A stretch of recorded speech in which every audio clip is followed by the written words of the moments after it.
ಎಲ್ಲರಿಗೂ ನಮಸ್ಕಾರ. Kannada reporter YouTube ಚಾನಲ್ಗೆ ನಿಮಗೆಲ್ಲ ಸ್ವಾಗತ.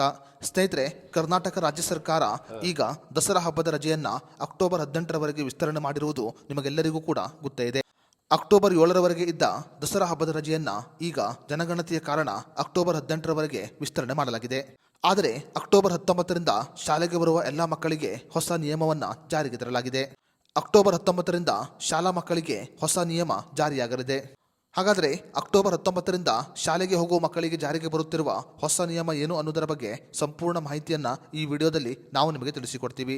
ಅದಕ್ಕೂ ಮುನ್ನ ನೀವೇನು ನಮ್ಮ ಚಾನಲನ್ನು ಸಬ್ಸ್ಕ್ರೈಬ್ ಮಾಡಿಕೊಂಡಿಲ್ಲ ಅಂದರೆ ಈಗಲೇ ಸಬ್ಸ್ಕ್ರೈಬ್ ಮಾಡಿಕೊಳ್ಳಿ ಮತ್ತು ಈ ವಿಡಿಯೋಗೆ ಒಂದು ಲೈಕ್ ಕೊಡಿ.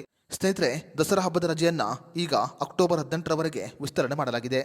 ಕರ್ನಾಟಕ ರಾಜ್ಯ ಸರ್ಕಾರ ಈಗಾಗಲೇ ಶಾಲಾ ಕಾಲೇಜು ಮಕ್ಕಳಿಗೆ ಮಳೆಯ ಕಾರಣ ಸಾಕಷ್ಟು ರಜೆಗಳನ್ನು ಕೊಟ್ಟಿರುವುದು ನಿಮಗೆಲ್ಲರಿಗೂ ಕೂಡ ಗೊತ್ತೇ ಇದೆ.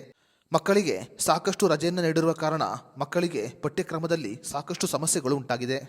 ಈ ಕಾರಣಗಳಿಂದ ಅಕ್ಟೋಬರ್ 19ರಿಂದ ಎಲ್ಲ ಭಾನುವಾರ ಮಕ್ಕಳಿಗೆ ತರಗತಿಗಳನ್ನು ನಡೆಸಲು ಈಗ ಆದೇಶವನ್ನು ಹೊರಡಿಸಲಾಗಿದೆ.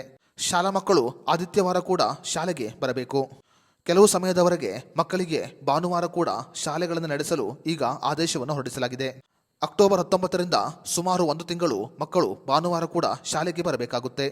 ಈ ನಡುವೆ ದಸರಾ ಹಬ್ಬದ ರಜೆ ಕೂಡ ಬಂದಿದ್ದು ಇದು ಮಕ್ಕಳಿಗೆ ಸಾಕಷ್ಟು ಸಮಸ್ಯೆಯಾಗಲಿದೆ ಅಂತ ಪೋಷಕರು ಕಳವಳವನ್ನು ವ್ಯಕ್ತಪಡಿಸಿದ್ದಾರೆ.